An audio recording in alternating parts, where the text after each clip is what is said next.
Okay. Great. So I'm Christopher Caulfield with the College of St. Rose, and I'm so happy to be joined today by Darcia Narvaez and Michael Slote, two of my heroes. Darcia is a psychologist at the University of Notre Dame. She has developed a prominent synthesis of research from psychology with philosophical theories of virtue, the role of empathy in moral experience.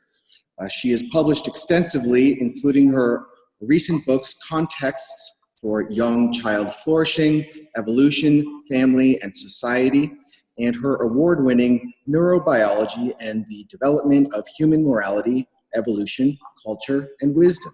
You can find her online at darcianarvaez.com. I've included a link below. Michael Slote is a philosopher at the University of Miami. He has the most extensively developed philosophical account of the roles of virtues, empathy, and care ethics in moral experience. His recent books include Human Development and Human Life, Moral Sentimentalism, and A Sentimentalist Theory of Mind. In short, we are joined today by two of the world's leading experts on the role of empathy in moral experience and how virtue theory and an ethics based upon caring can inform our understanding of morality. This program is aimed at parents and educators who want to foster moral practices in children, general audiences curious about morality, and academic audiences interested in the work of Darcia and Michael.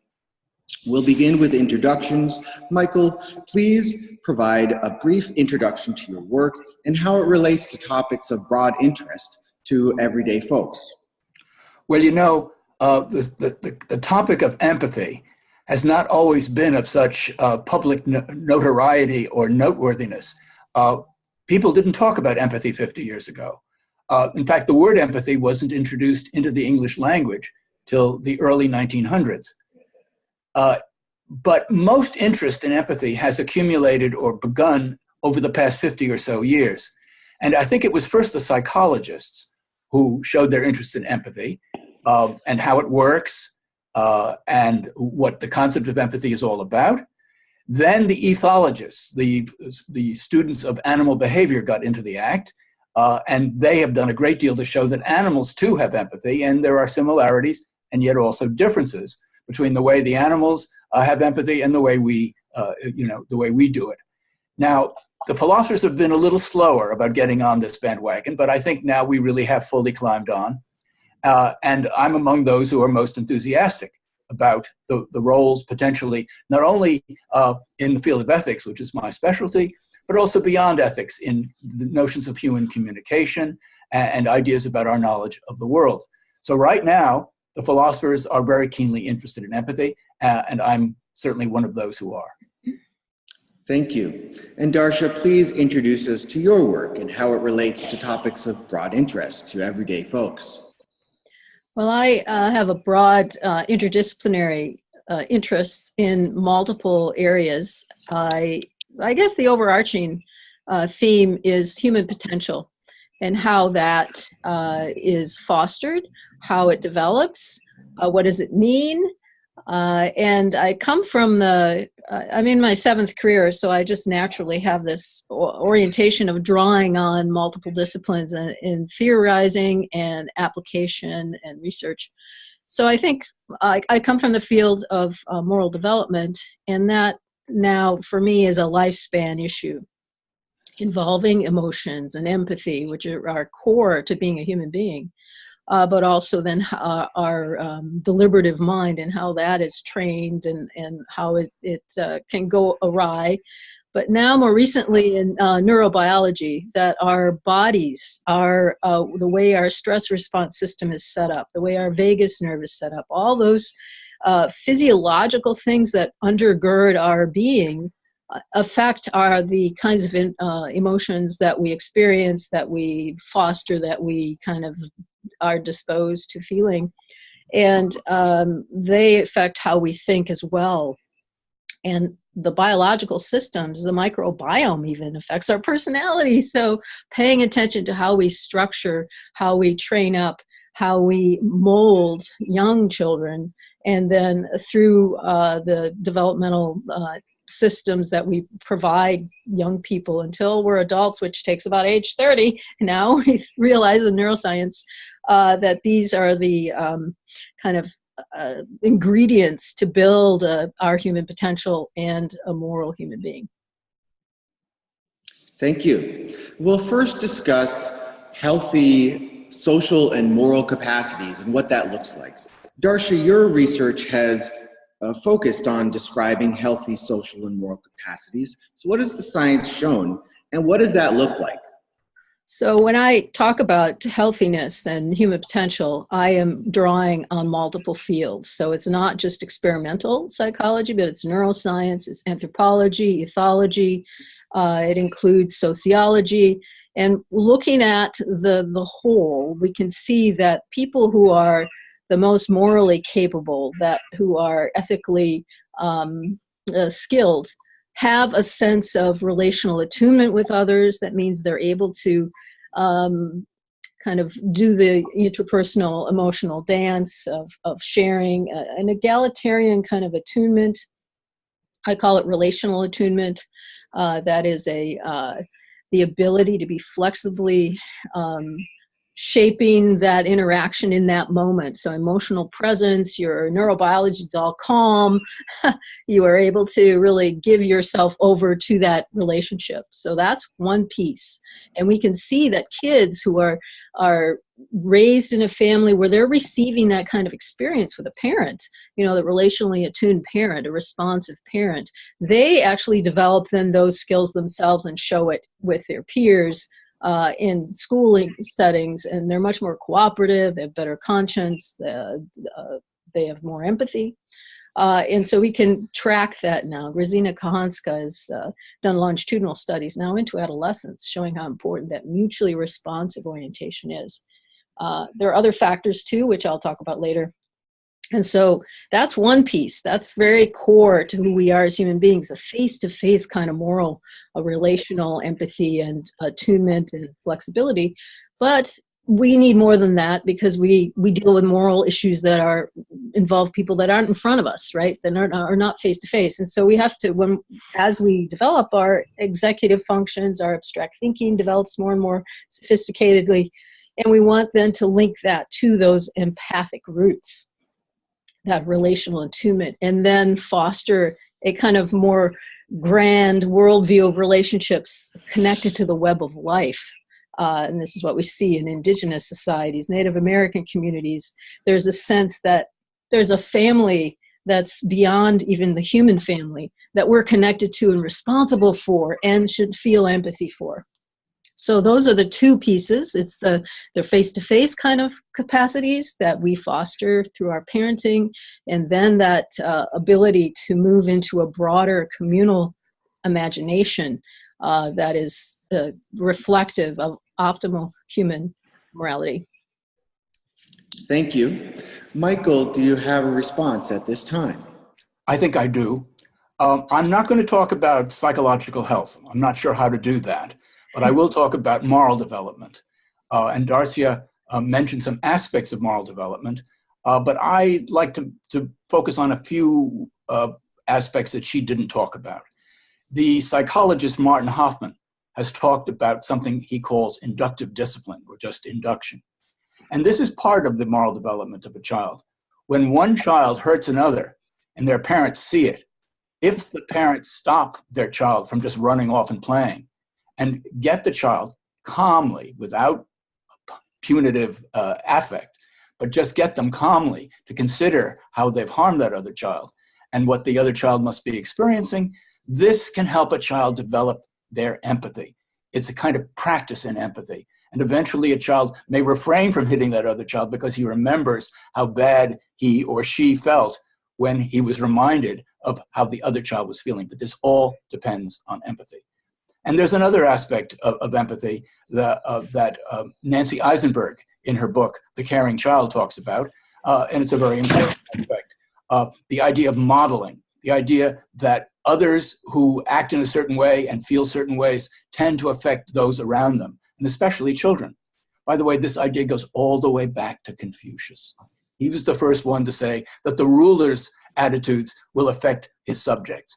Well, let's, in a less exalted way, talk about parents. If parents are caring parents, if they care about other children and not just about their own children, they care about people in general, this will empathically seep into their child. This is modeling. So this is another way in which, if the parents are decent folk, that the child can also morally develop. Then finally, let me pick up on what Darcia said about later developments, not face-to-face, but rather more generally. People who we don't know about in particular, who we know only about, but we don't know them personally. Martin Hoffman, again, the psychologist of empathy, talks about how pre-adolescent or adolescent children develop a capacity for empathizing with groups of people beyond their immediate circle and their sufferings and their joys in a way that children earlier than that do not have this. So moral education needs to take advantage of this capacity that children have at a later stage, 10 or 11 or 12, to take in a larger world and be concerned about the larger world. And to anticipate something I'll be talking about later, literature in school, reading books and stuff like that can really help a child develop that larger sense of empathy. Darcia, anything before we move on? Just, I would say, I agree with everything that Michael said here about induction and modeling and the training up of the imagination with literature and so on. I would just, what I emphasize these days is also that baby, before age 3, before you can do induction, they have to experience the feeling of being empathized with, that they have to feel the presence of the caregiver in a responsive way, taking their perspectives, learning back and forth reciprocal activities. And there's a whole host of things there that come before that cognitive ability to take perspectives. So it's training up of the biological systems to feel comfortable being in relationship, to actually find pleasure in being with others. So when you isolate a baby in a crib and they spend a lot of time in a carrier all the time, you're undermining that sense of pleasure, because we're evolved to be carried and held in babyhood as much as possible. And we know it's all related to good biological development. May I just say something briefly? I agree with what Darcia is saying here. And a lot of it comes down to the fact that the baby needs to feel loved in order for all these later stages to develop successfully. Now, this issue of touching is so important that I hope we will touch on it later on here, because I have something to say by way of amplification of Darcia's very valid and important interest in physical contact between mother or father and child. Thank you. We will next discuss the philosophical advantages of an empathy-based understanding of morality. And Michael, you have argued that an empathy-based understanding of morality is advantageous for both normative morality and regarding standards of moral conduct, and for metaethics regarding the study of morality itself. So please tell us, what do you take to be the philosophical advantages of an empathy approach to our understanding of normative morality, and secondly, of metaethics? Well, I think that that a sentimentalist approach, an empathy approach, actually reckons better with our moral intuitions than some of the other theories or approaches that are well known in the literature. Utilitarianism and consequentialism go far afield of what ordinary folk and ordinary people think about morality, where an empathy approach actually fits in very well with what people think about morality. So part of my argument has been that if we really give empathy a chance, we can account for our moral sense of things using empathy better than we can using other approaches, especially rationalism. Rationalism not only has a difficult time accounting for moral education, okay, but it doesn't seem to give any place whatever to empathy. And that just seems perverse, to be frank, okay? So let me give you 2 examples of how an empathy approach really understands our moral thinking in a way that other approaches don't seem to allow.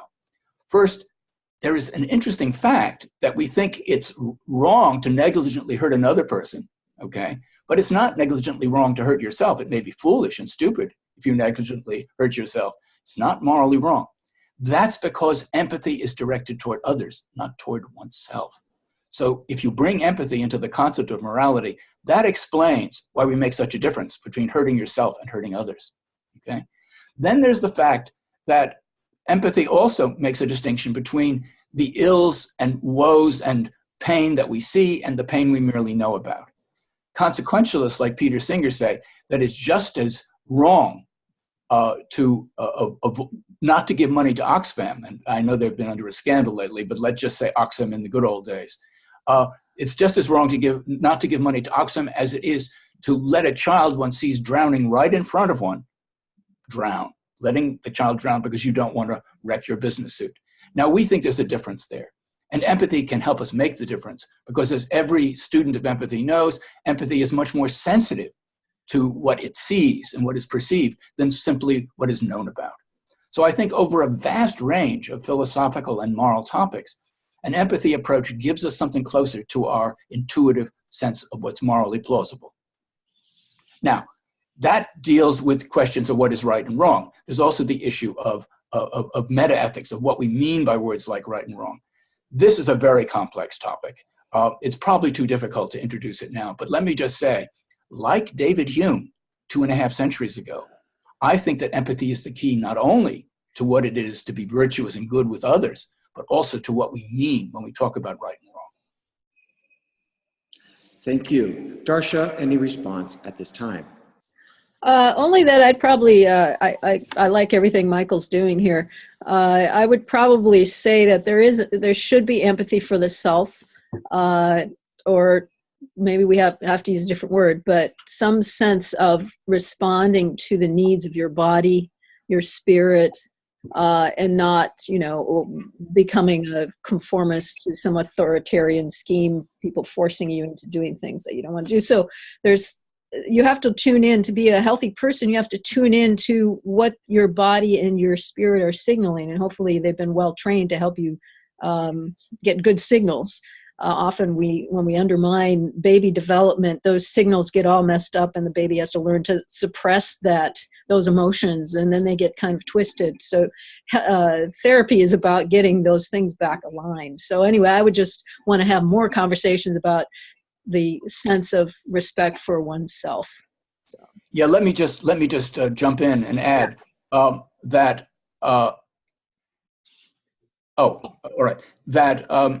Respect for the self is a condition of a healthy personality, absolutely. But I think we have to distinguish between a healthy personality and a morally good or acceptable personality. And so what I'm saying is the person who doesn't have enough respect for themselves is not an immoral person. They're just unhealthily lacking in self-assertion.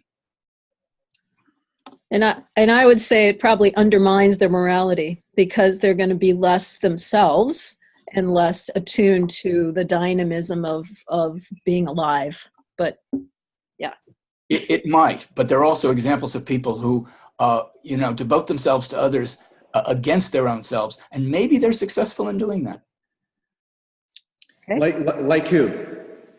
Oh, well, there's a literature on people who have been brutalized as children. Now, some of them become, antisocial and psychotic, but there's a whole phalanx of others, perhaps a smaller one, of people who take this as a basis for a strong concern for the others. They're so sensitive to what is done to others because of what was done to them. They may be weak in their own self-assertion, but they've become sensitized to the plight of others. There is that phenomenon. So what I'm saying is, this is not good for self-assertion. It's not good for health. But sometimes people who've been treated this badly and who lack self-respect can be really good to others. Yes, and I would agree with that.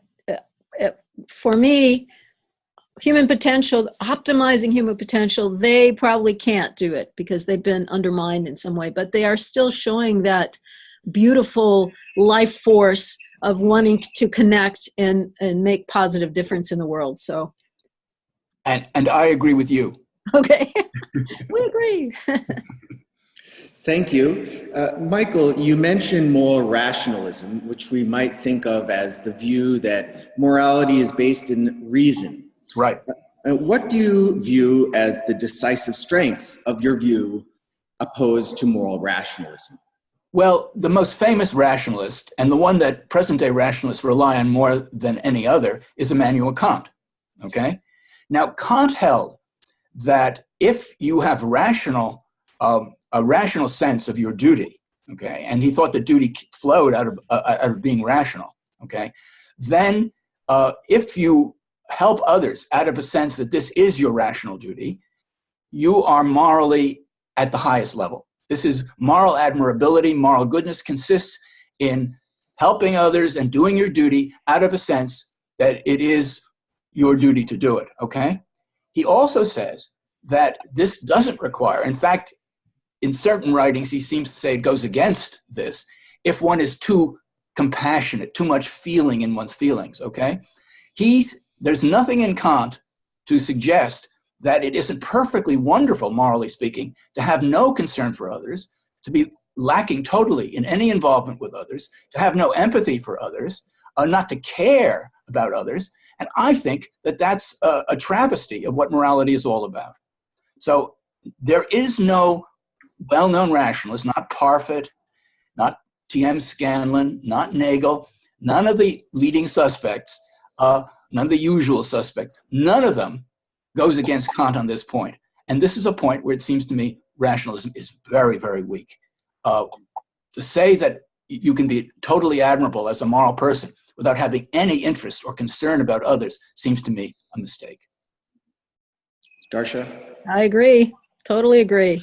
In my view, well, I'm more of an Aristotelian. So Aristotle talks about the importance of shaping your sensibilities and tuning, and the virtuous person is the one who is inclined to do the right thing or the good thing, to be kind of, and I talk about it in a neurobiological combination of neurobiology, intuition, deliberative mind, all coordinated for virtue. If they're not coordinated and you're forcing yourself into something you really don't want to do, it's not really virtue, right? It's continence. You're just making yourself, and so you have a longer way to go on the path to virtue. It seems to me the rationalists are encouraging this robopath or robopathology that now kind of has invaded Western culture, U.S. culture, that it's okay to just think in your head, and that's what we train in schools, intellect. Don't feel anything. Don't think about the birds outside the window. Just memorize this information and get a good score on the test, as if that's enough for being a good person or having a good life. So I think it's really twisted us that we've gone in that direction. Part of it is because when we undermine baby development, the parts of the brain that see differently are underdeveloped. And intellect seems, you latch onto that because you can develop that, and it seems so clear and easy, relatively. Thank you. Michael, what are the implications of your ethical view for politics and law? Yes, I'm glad you asked. When I was first working on virtue ethics, I heard from a lot of critics that the problem with virtue ethics is that it can't deal with political and legal issues. So I thought for many years, I would say even a couple of decades about this, and I think there is an answer to this, okay? The kind of answer I want to give comes out of the caring ethics or virtue ethics in a sentimentalist vein. And I think that the same virtues that on an individual basis are apparent in individual relationships can also be seen in the political sphere. For example, okay, let's say we have legislators. Okay, what kind of laws will they make? I say that just as an action is to be evaluated in terms of whether it exhibits empathy or a lack of empathy, we can say the same thing about legislators. If they pass a law with total indifference to the welfare of, let's say, the poor people of the country, then it seems to me we can indict them as having shown a lack of empathy, and the law itself is an unjust law because of its provenance. So I think with institutions in general, caringness is in fact relevant to the institutions. The caring society is not just a metaphor. It's a picture of society whose people care about each other. That seems to me as good a picture of justice as anything that came out of rationalism. So you've defended a view of legislation based on caring, Darcia? Yes. Oh. Well, I concur. I think every institution and every policy and law should have at its core a desire to enhance well-being of the whole society. Right now, we're oriented to the well-being of the wealthy or money. You know, the sacred money and sacred free markets thing. David Corton has a good book about this. Changing the story. If you change the story, you change the future. Right now, we're just sort of infused with this orientation that wealth is the primary value. And that's just not, and the people in charge anyway are acting that way. So they're not acting with empathy or a sense of well-being of the community. There are economists that have moved our conversation towards building human capacities and focusing on well-being in all sorts of ways that I think both of us would agree with. It's just that they're not the people in charge. They're not the billionaires who are paying off the politicians. So we have to get those billionaires back to an empathic view and a sense of communalism that is lacking at the moment in the USA. Absolutely. Thank you. We've mentioned already that empathy has been criticized by some thinkers, such as Paul Bloom, Jesse Prinz. They have argued that empathy is, all things considered, not very good for morality, that it's blinkered, it's biased towards the near and dear and towards those who are geographically close, for example. So let's talk about partiality and bias for a moment. Michael, how do you see empathy related to a sense of partiality and bias? And how should we approach this aspect of empathy in thinking about one's lifelong moral development? Absolutely. Well, you know, when people like Paul Bloom criticize empathy for its blinkered quality, the usual response that I make is, yeah, well, we want less blinkered empathy. If a judge sees the prisoner quivering in front of him and says, okay, you can go home to your family, he may feel empathy. But what about empathy for the victims and the future victims, perhaps, of this very killer? So I think many of the objections that people like Bloom and Prince make to empathy is derived from a rather unsympathetic take on what a philosophy of empathy really should be saying and what I have said. I've been trying to get Bloom to engage in debate with me for a couple of years now. He seems unwilling. Now, as far as partiality goes, there's nothing to be ashamed about in partiality. We're supposed to care more about our own children than about other people's children. Now, it can't be total partiality. After all, the mafia don cares about his family, even in the normal sense of family, doesn't care about people outside the family in the larger mafia sense of family. Well, this is certainly partiality to an extreme. Again, it's a rather blinkered partiality. So as Darcia mentioned, and as I chimed in on, we expect children to develop a larger sense of empathy for those beyond their immediate ken, for people who may be suffering, for example, in other countries. And so any partiality has to be a partiality that nonetheless leaves room for requires a substantial amount of care for people who are outside your immediate acquaintance. So I don't think this is a real problem of partiality for empathy theories. Darcia? I agree. I think it's not either or, right? You can care for your own family, but also be concerned about the policies that affect all the other families. So I don't see why they have to pit them against each other, and instead be more inclusive and think short-term, immediate, but also long-term. So I concur with Michael. Thank you. We've touched upon the role of storytelling and shared narrative in helping people to understand others and perhaps to trigger empathic process. Michael, what's the role of storytelling and shared narratives in, we could say, expanding the moral circle to perceive outgroup members? And how can we build capacities to empathize with unfamiliar groups that we may view as outgroup members? Well, a lot of this can be done in schools and is being done in schools. The literature that students are asked to read can expand their horizons about human welfare in places beyond their immediate society, beyond their immediate community. So yes, I mean, I think this is very important for educational purposes. One problem with this kind of expansion, one thing that prevents it, is that some of it requires an understanding that one's own country has been complicit in doing bad things outside, okay? I'm thinking, for example, of what United Fruit did in South America. Now, if a teacher starts talking about that and gets the children to recognize that even we have been at fault in what we've done, this will sensitize the children, okay? It's a little bit like inductive discipline, where the child is made to understand how he or she has harmed another child. But there are forces, political forces, civic forces, that will make it almost impossible for teachers to teach about the things that the United States has done wrong. Oh yes, we can condemn the Cubans and the Chinese and the Russians, but not the people of our country, and not what our companies have been doing elsewhere. Now, on a larger basis, there's also what can be done for people who are not children. You know, Uncle Tom's Cabin did a great deal to raise the consciousness of Northerners in the United States.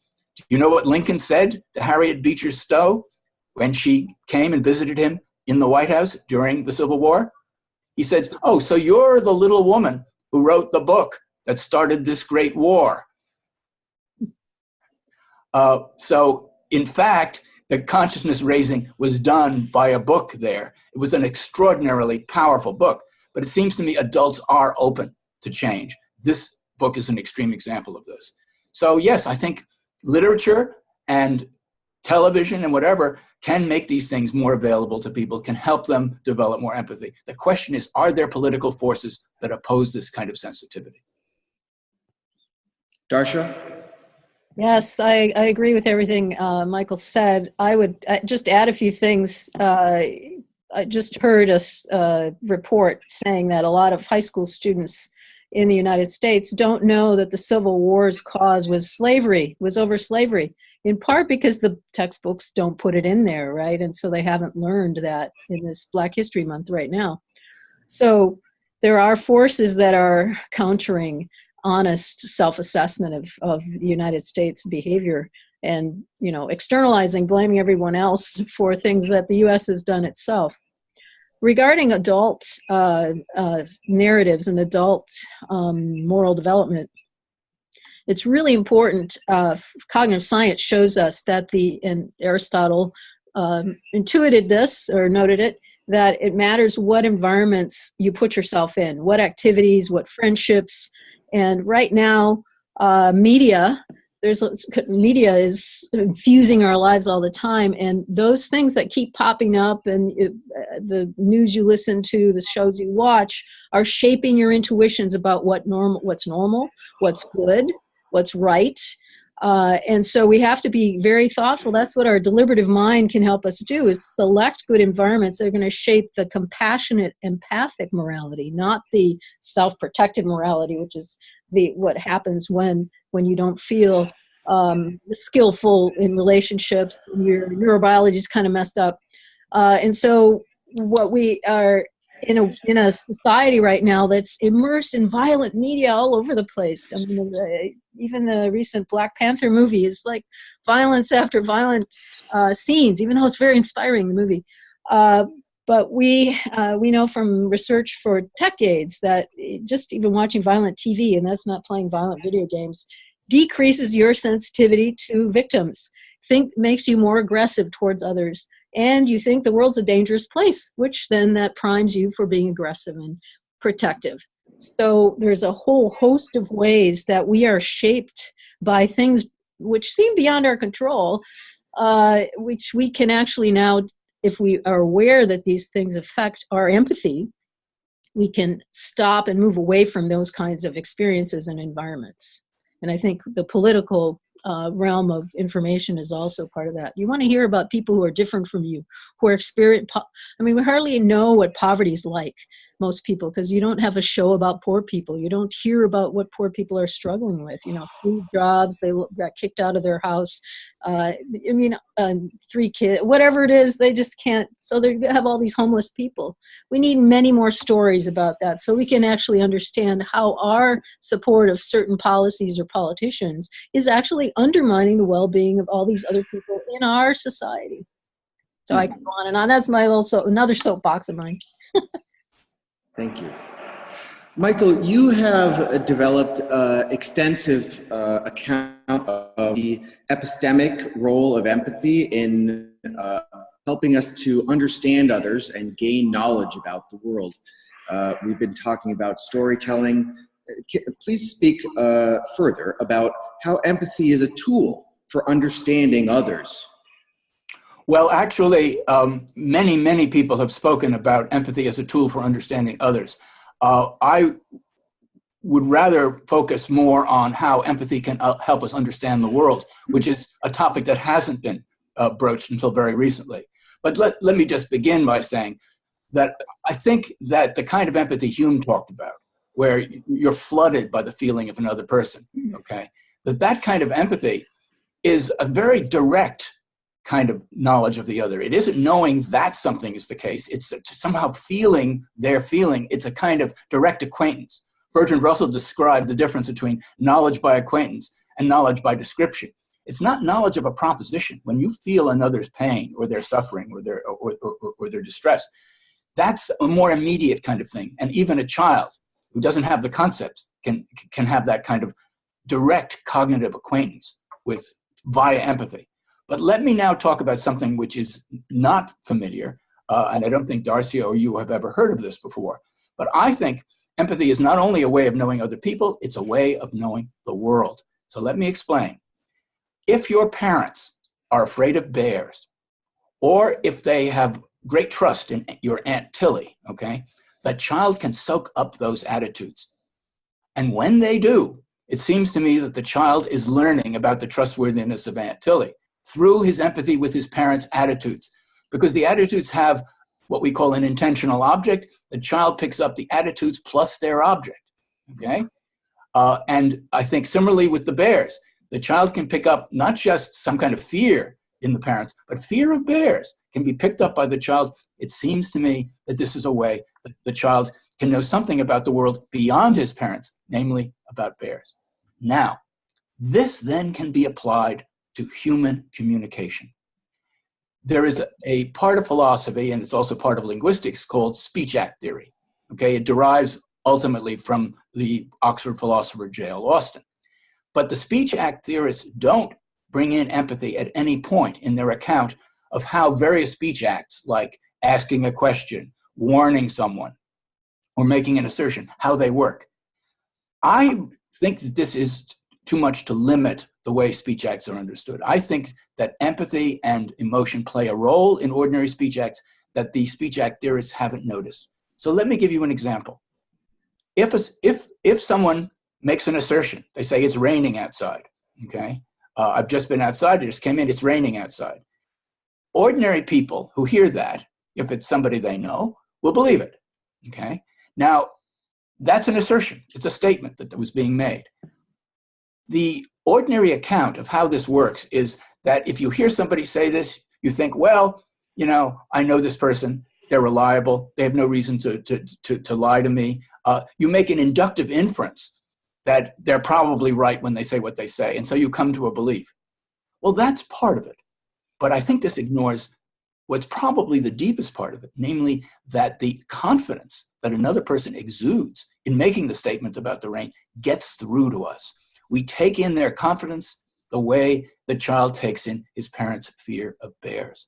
So I think part of what happens when a speech act of assertion is successful is that we take in the confidence of the person who makes the assertion, and that's through an empathic process. So I think speech acts in general involve emotional connections and interactions that the speech act theorists simply haven't noticed. Darcia? I think those are good points, and I think it speaks to our political condition right now in the USA of people being caught up by confident in a person that exudes great confidence and they believe it. He shall remain nameless, even though his actions don't follow what he says, but they feel like, he's one of them. So there's this connection of like me, an attraction to the narrative that the speaker is also supporting, that makes people then believe that person, even though it may not be true, whatever it is the person's saying. So I think I agree this is really important. The picking up on attitudes from parents, I think that's probably also linked to the nature of the relationship with the parent. If a parent is harsh with a child, they're going to want to look for they don't want to blame the parents for not getting their needs met and for being so scary or difficult to live with. They're going to want to externalize, want to put that blame of bad feeling onto some other thing. And that's where we can see that the research shows that harsh parenting is linked to having severe out-group bias, so against Black people or people who are of different outsiders. And so there's a thing about the way that the neurobiology is set up in combination with that relational relation between the parent and child that then shapes our ability to be unempathic with those people out there, because we suppress our own feelings and then we push them out onto that other group in a negative way. We split. Parents are great, wonderful, even though they weren't, and those people are bad, and we harden our hearts against those people. So I think there's a hardening of hearts that we also have to pay attention to in the empathy, talking about empathy, because we have sort of a decrease. At least the data in the USA shows that college students are less empathic than they were a few decades ago, and it's significantly so in the last decade. So I think we're going in the wrong direction at the moment. And so I always try to figure out what's going on, why? And that's part of the puzzle. Let me just say, I think Darcia has made some very important points here. Thank you. And Darcia talked about a hardening of the heart, and that's something that you have also talked about, Michael. Specifically, you have argued that when if somebody is victimizing a third party, we may empathically register the cold-heartedness of the victimizer, and we may then evaluate that victimizer to be morally wrong by registering that person's cold-heartedness. So could you just speak about that cold-heartedness and empathically perceiving that for a moment? Yes, sure. This is part of the meta-ethical account I want to give or have given of what we mean by right and wrong. Like Hume, I think that there are these basic attitudes of approval and disapproval that are the foundation for when we say that something explicitly is right or is wrong or is morally good. Okay? My theory of what the approval and disapproval are is somewhat different from Hume's, but it's basically along the same lines. So I think, and Hume mentions this actually at the end of his treatise, the Treatise of Human Nature, that if we see somebody warm-heartedly helping another person, we are warmed by that warmth. Hume says this. I say that that is an empathic process and that it counts as a kind of approval. But by the same token, and this is not something that Hume ever mentioned, for some reason never mentioned this, if we see someone who ignores another person who they could easily help and turns shows a cold-hearted dismissal or indifference for the other person, then we are chilled by that. And I say that that's an attitude of disapproval. And I think from those empathically derived feelings of chill and warmth, we can then actually use those to define the meaning of words like right and wrong. Darcia? Yes, I like that. I think one thing to pay attention to is those sensibilities, the warmth, coldness, the right, wrongness, can be shaped in a good way and in a bad way. So if we think about the rescuers from World War II, rescuers of Jews, when they're interviewed, they say, well, what else could I do? There was a human being on my doorstep, what else and then you ask the non-rescuers, why didn't you help? Wow, what else could I do? The Nazis were around the corner or whatever. They have the same kind of response.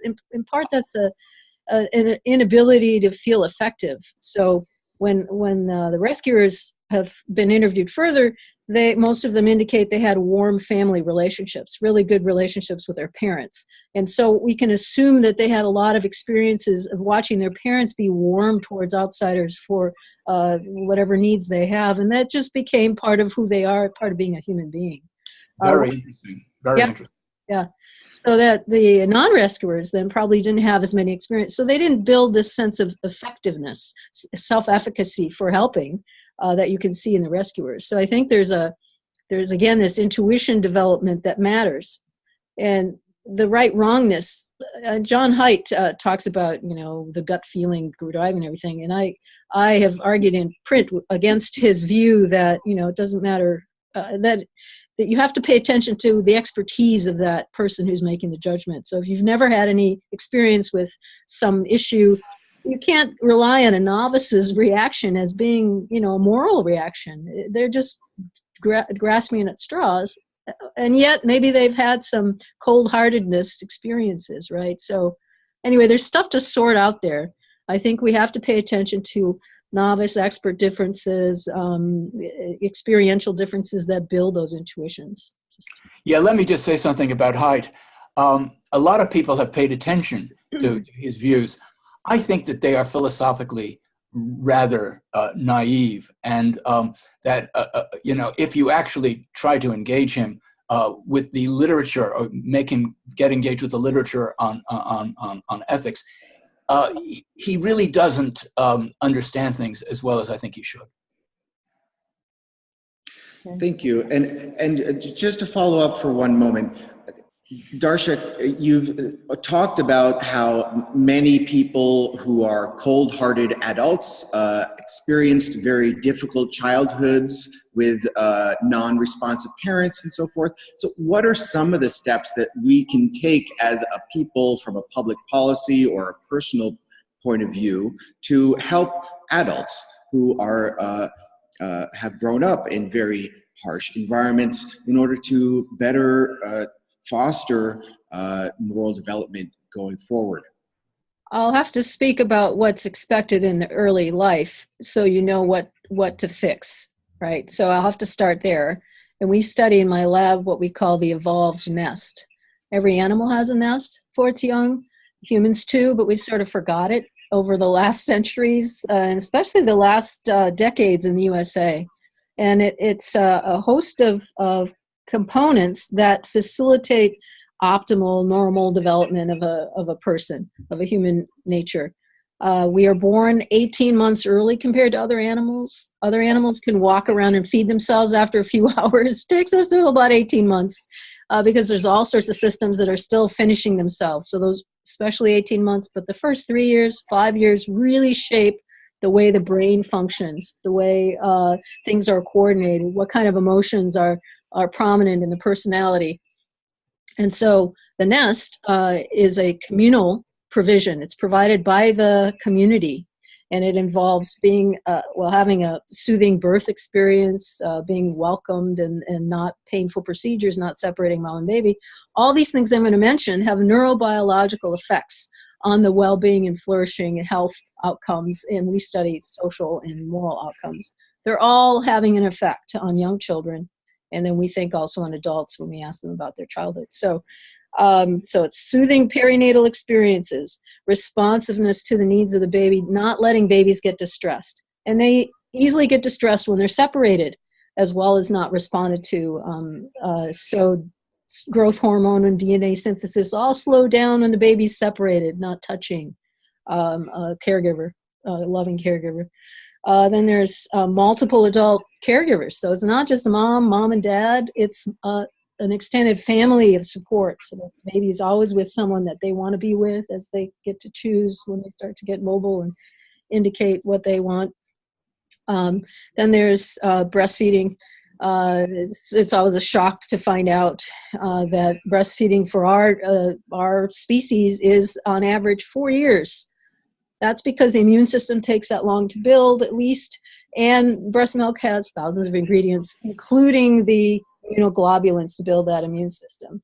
And we know that immune system is related to personality, the microbiome, and how all the whole physiology in the person reacts and behaves.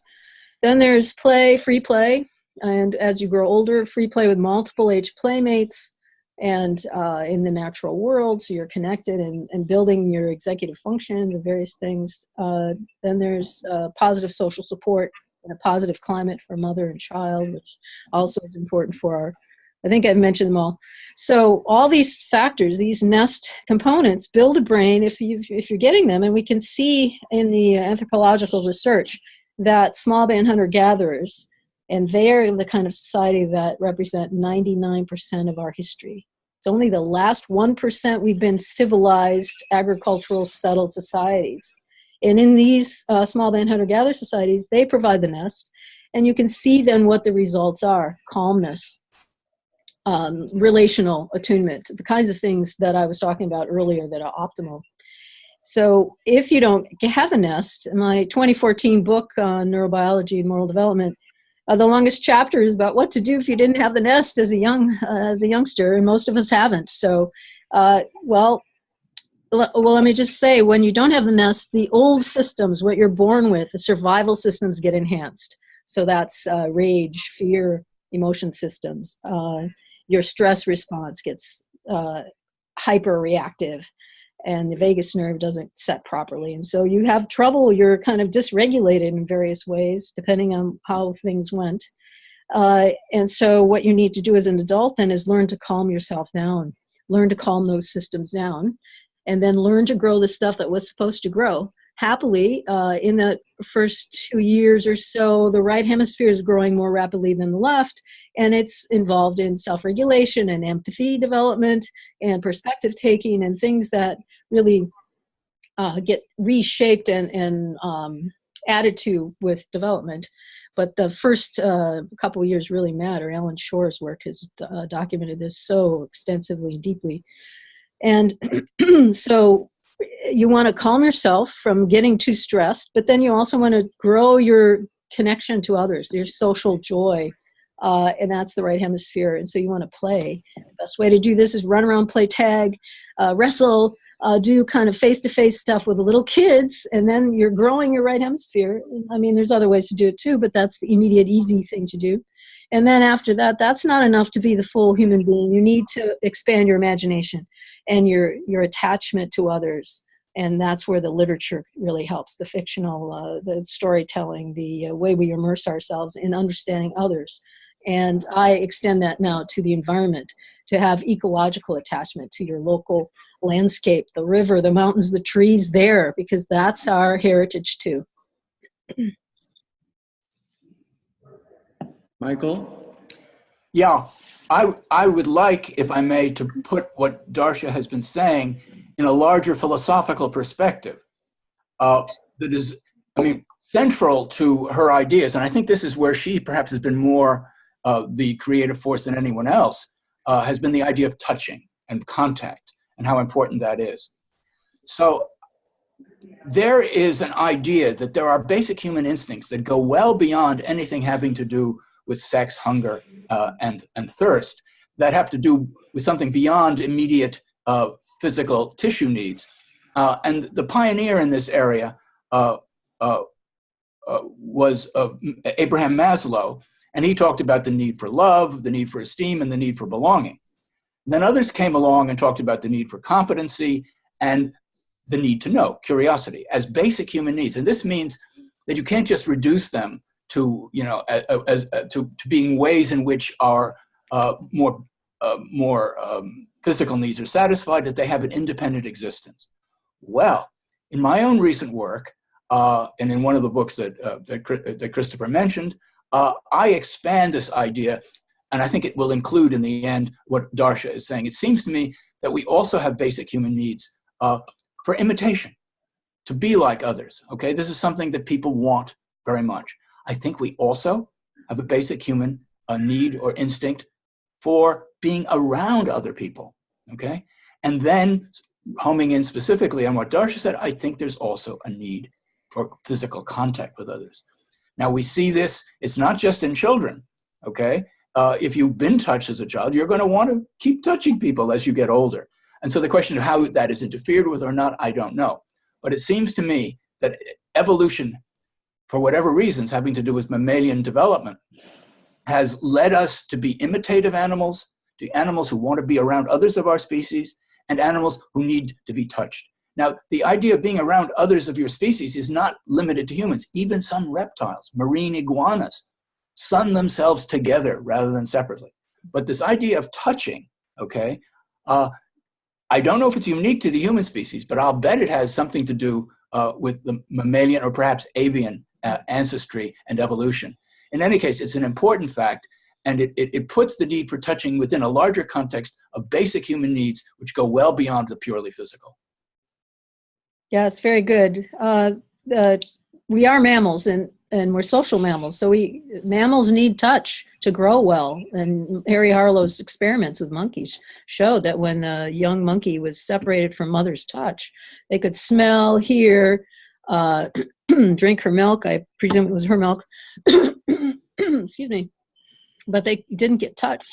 They turn into very erratic, autistic behaviored adults who never recovered. They could never recover because of the lack of touch. Right? So we are social mammals. We need that to grow properly. We have much more neuroscience about that. For example, Michael Meaney's lab with rats, they've studied for over 20 years the epigenetics of touch. If you have a high nurturing mother in the first 10 days of life, that's 6 months for a human being, you turn on genes that control anxiety. If you don't have that nurturing mother in those 10 days, whoop, you lose.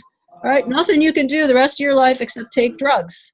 And so we now we're doing these vast experiments on our children by not providing the things, the evolved nest, including this vast amount of touching that we require to grow all sorts of systems well.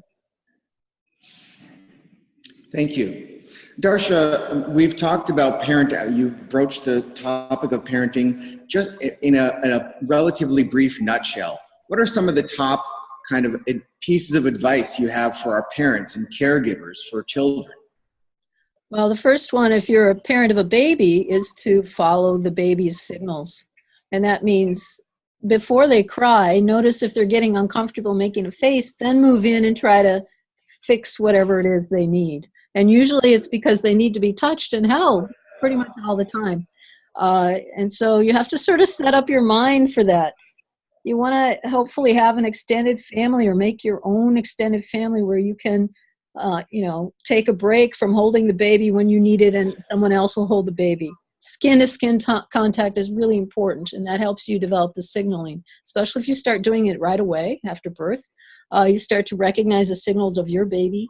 And in our traditional societies, babies are carried around in a sling, naked, skin to skin, and the mother's, usually mother, but also father or grandmother, you can recognize when the baby starts to have to, pee or something, and then you will help, so you don't have all this toilet training problem, really. It's just part of that signaling system that the parent becomes very sensitive to. Now, I know we can't all do that, but anyway, it gives you a different kind of baseline for what's normal for caring for a baby.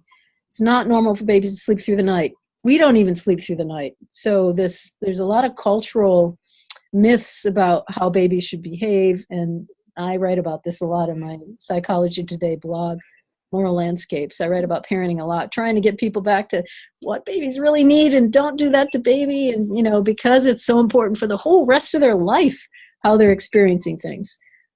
So touch is really important. It was distressing to hear.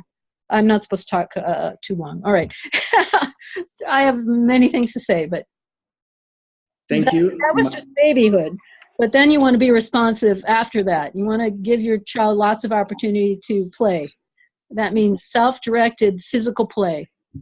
And the more they get that, the better self-control they have. A lot of kids are out of control in school or distracted because they're not getting enough play. They've eliminated recess from schools, which is what? Or they're teaching reading to preschoolers. Bad idea, because that's not how the brain is developing. You want to wait till the child is ready, usually after age 6, to start reading. Don't press that before then. They're building their social relational skills before that time, and that's what they need to experience, to be with others in free play. And then, adolescence is another period of time that's a sensitive period too, early adolescence. So even if things didn't go well in babyhood, there's a chance that you can actually repair it at that time, because the brain sort of dismantles and remantles itself. So a lot of good experiences, deep relationships of support might be able to then put that child on a better trajectory. College years is another sensitive period too. So things can happen. Don't give up hope if things didn't go well early. And I better stop talking. Thank you, Michael. Well, I agree with everything Darcia said. I would want to add that it seems to me one of the hardest things for parents to do, and one of the most important, is to actually listen to their children. I say it's hard. In the 19th century, for example, if a little girl, or even the early 20th, a little girl said, I want to go become a doctor, the parents would say, oh, you don't. You certainly don't want that, dear. You'd be much happier as a nurse or as a stay-at-home mother. So they weren't really listening to what their daughter was saying. They were telling her, oh, you don't really want that, what you say you want. Parents do this to children a lot of the time. And it's very difficult, actually, for the parent to listen to the child in an open-minded way. For example, let's say you have religious parents, okay? And the child raises doubts about God's goodness or about God's existence. What are the religious parents going to say to that child? Are they going to listen to what the child is saying, or are they going to say, oh, you're such an ungrateful boy, after all that God has done for you to start questioning his goodness? Come on, This is just the kind of thing that doesn't help a child develop.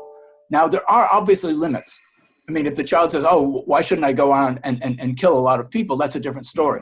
But there are so many instances where a lack of open-mindedness on the part of parents gets in the way of their really listening to their children. And I don't know how we deal with this problem, because I think people in general are not terribly open-minded.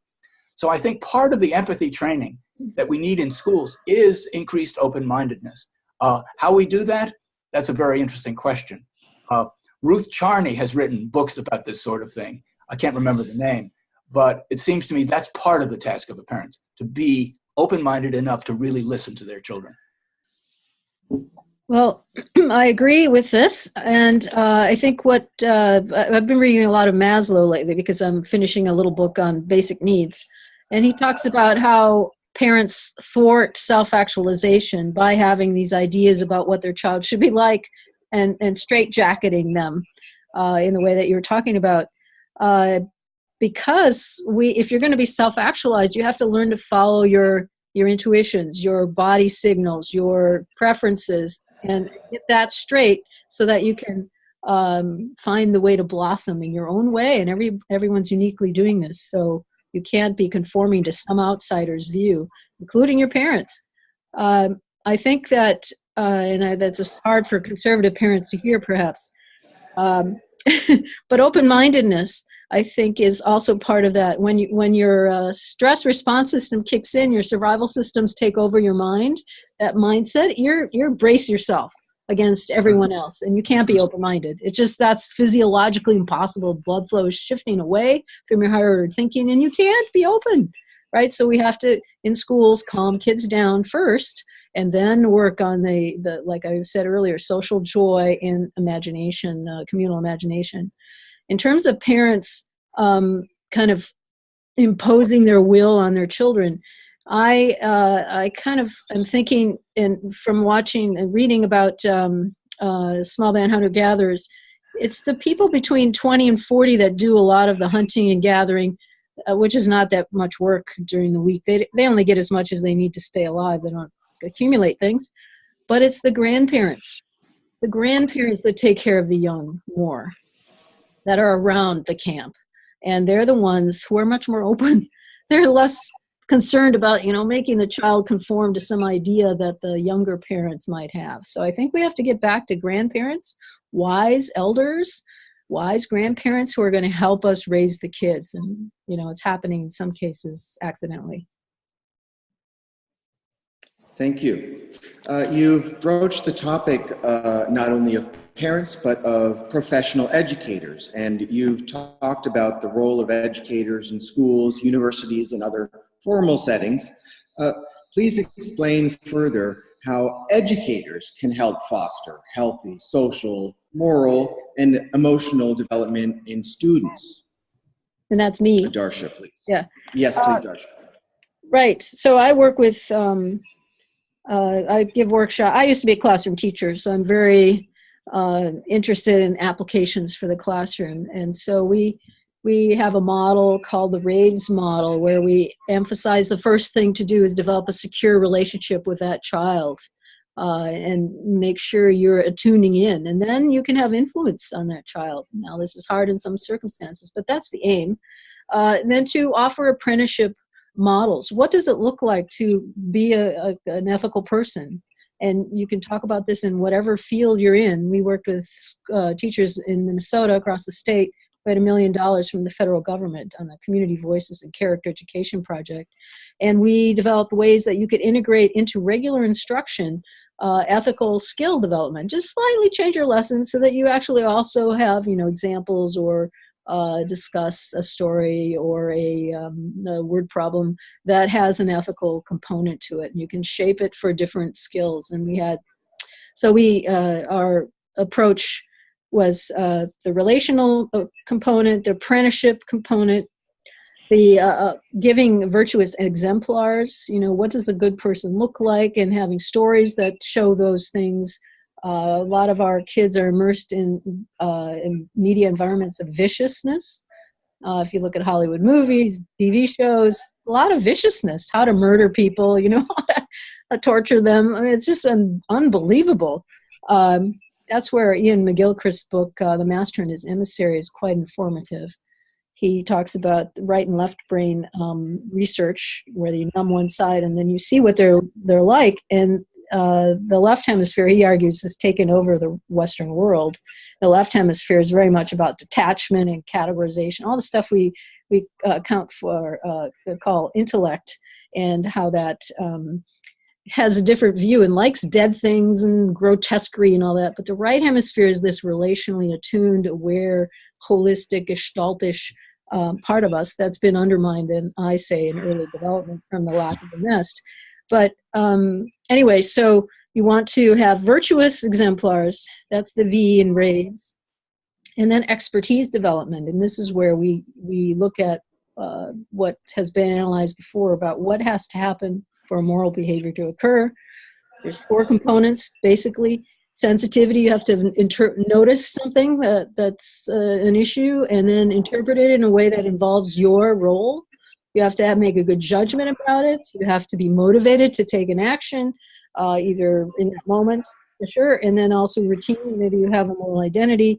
And then you have to know how to carry out the action. So there's a lot of pieces there that we then infused in our books for educators, how to develop ethical expertise, we called it.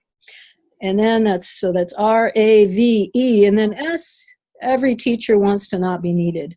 And so that's self-authorship. You want to help the child figure out how to build their own moral character after you're not there anymore. And this is Aristotelian also. You need mentors until you don't need them anymore. But I think actually we all need them throughout life. Every age has their needs for, some wise advisor who has been through it. So anyway, it's so complex. We have free materials online for teachers, and they're published books too. Thank you. We will conclude links to those resources. Michael? Yes, I think one of the biggest challenges, perhaps the biggest challenge for teachers, is the differences among students. Some students are personable, other students are not. How does a classroom teacher, deal with those differences? It's very difficult to do that. And then there's also the difference between students who are more talented and students who are not so talented. Now, I know people like John Dewey and Nell Noddings wanted to minimize that possibility. But in my own work, I've considered this to be an actual challenge. There are these differences, and how we handle them in a caring or empathic way is a very difficult task. Finally, let me say a little bit about left brain and right brain. The understanding in Western philosophy has been that there are these processes that don't involve emotion. Cognition and reasoning and belief, ordinary belief, don't involve emotion. The Chinese don't buy that. They don't talk about the mind. They talk about the heart mind.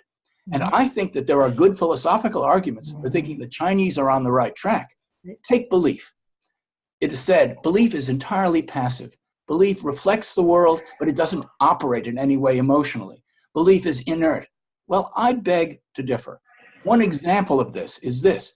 You take any ordinary belief that you have. It doesn't have to be an important belief. And if somebody immediately challenges it, you'll get upset or you'll get angry.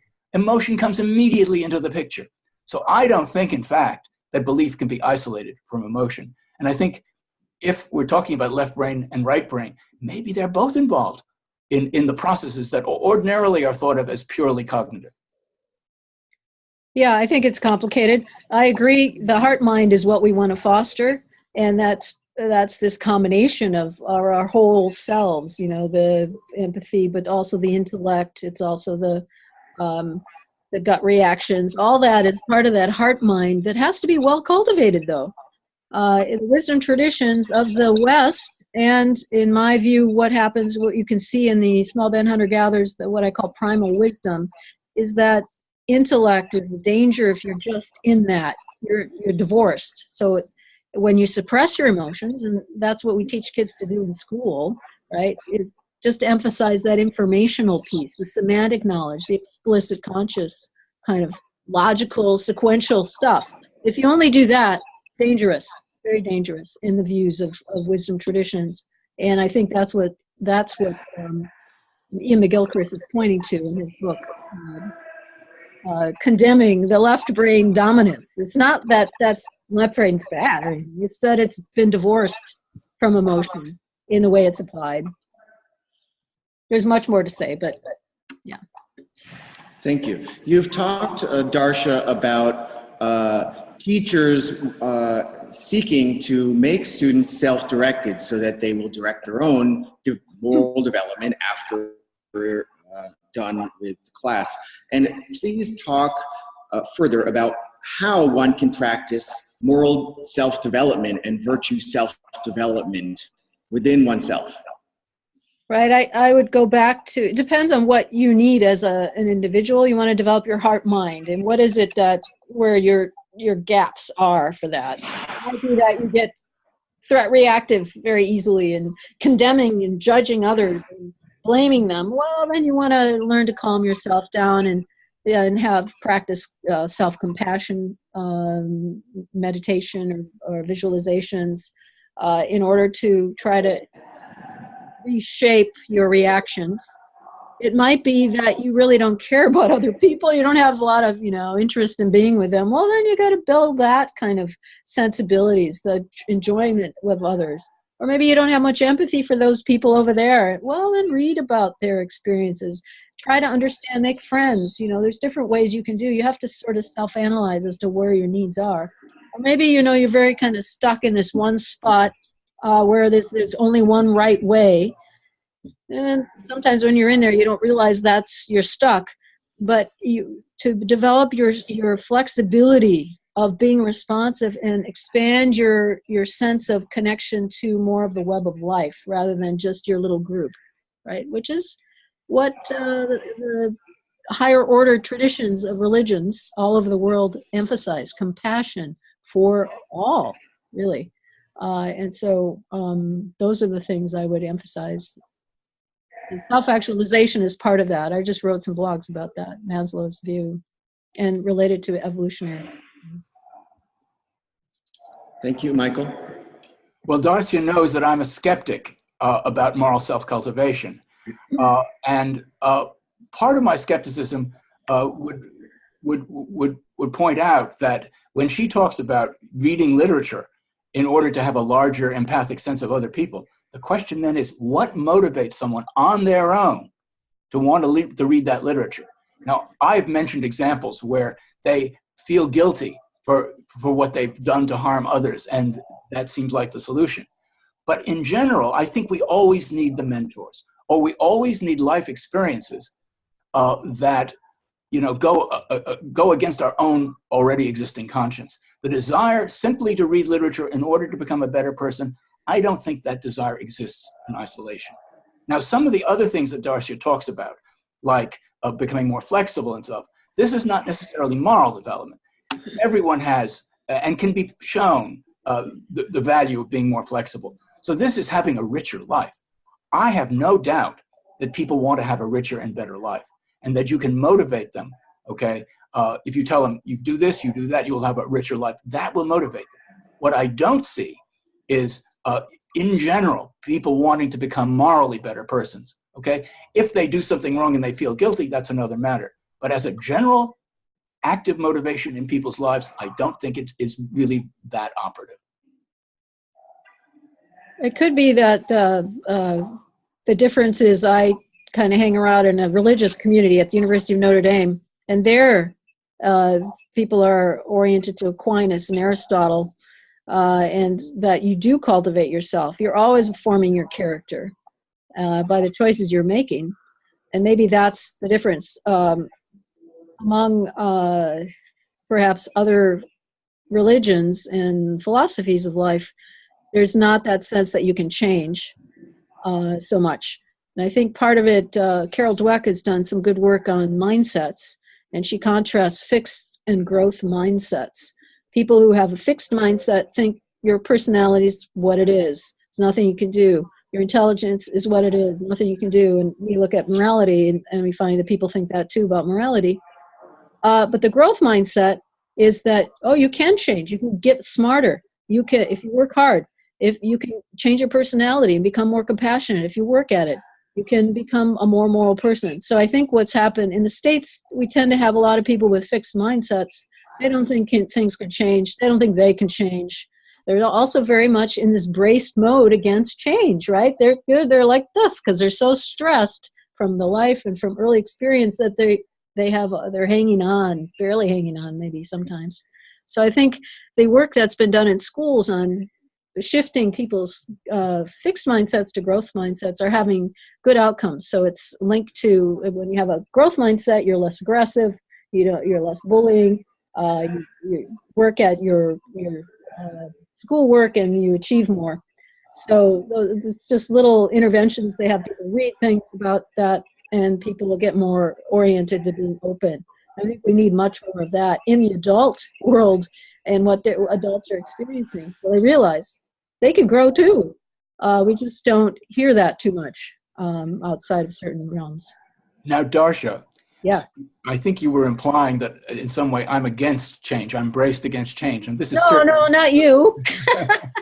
But look, I just think it's much more difficult than you're supposing. And when you talk about the Aristotelian tradition, and you know this because you've read the piece in which I question this, when Aristotle says that we're constantly shaping our character by our choices, I think that that's not obviously correct. Okay, this is the law of the law of exercise rather than the law of effect. We have philosophical disputes about that, and also the question of motivation. Why should I want to change myself into a better person? It's just not obvious that one should want to be a better person. What if one is already a benevolent, kind person, and somebody says, "Don't you want to be better?" Well, it's not obvious that you're going to want to be better. I think if we go back to the Chinese or the Asian traditions, you do keep working at it, right? That's what they say, but I don't think they have a good psychological case for what they say. Well, I guess my worldview is quite different on this front, because I think people want to be better. My husband and I are always helping each other be better, and we we tease and we try to improve. But that's maybe a narrow frame. But I guess I just don't see. But you're mentoring each other. That's a different case. That's a different case. And you talk about religious communities where this sort of thing is self-consciously undertaken. I'm talking about people who are not subjected or influenced by others who want to help them shape themselves. I'm saying there's no such basic tendency in human beings to want to become a better person. That's all. I see. So you're saying it's an isolated individual doesn't have that within. It's not a drive, a need, Yes, or that's whatever. what I'm Right? Is that what you mean, right? Okay. Well, I'm assuming you're always in relationships, so you're never isolated, right? So Yes, you're but those relationships aren't always intent on making you a better person. true. But I'm assuming that you have a relational frame already. You know that I'm granting that, but what I'm saying is that if they're not, look, the wife who says I can make him a better man, I'm expecting to make my husband into a better man. That's a dangerous thing to want to do. Yeah. And a lot of wives are more successful if they leave it alone. Right. But that's enforced mentoring, right? It's not the person choosing the mentor to help them, right? The husband didn't choose this wife. Well, maybe they did to help them be better, but If you think about human beings on this planet in general, the desire to become a morally better person as an ongoing desire is pretty damned rare. Okay. I'll have to think about this. And I think in our ancestral context where the nest was provided, you kind of have everything set up, and virtue develops from the bottom up, because that's how you survive. If you're not a cooperative person, you're not going to survive in the community that's very close knit. And your neurobiological, if you're too aggressive or not very smart, you're not going to survive either, probably. So our ancestry doesn't show that people are trying to be better in those circumstances. So maybe it's a civilization thing. Maybe it's certain philosophies in certain areas of civilization that promote the self-betterment, because we're kind of messed up already from civilization. I don't know. I don't know either. Thank you both. To finish, we will just talk. You've talked already about some of your work. Please provide us a brief overview of your current research and projects. Darcia, please.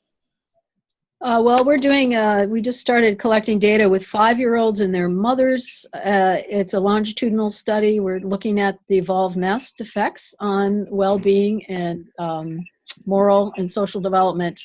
And so that's what's happening. It takes us a while to code all the videos. We bring them to the lab and test them in different ways. And I'm working on a book. I'll have a sabbatical next year on the evolved nest, where I'll try to put all this in some very readable fashion. Thank you. And Michael, please, your current research and projects. Well, I mentioned the heart-mind just a moment ago, and my interest has developed in the direction of Chinese thought and philosophy.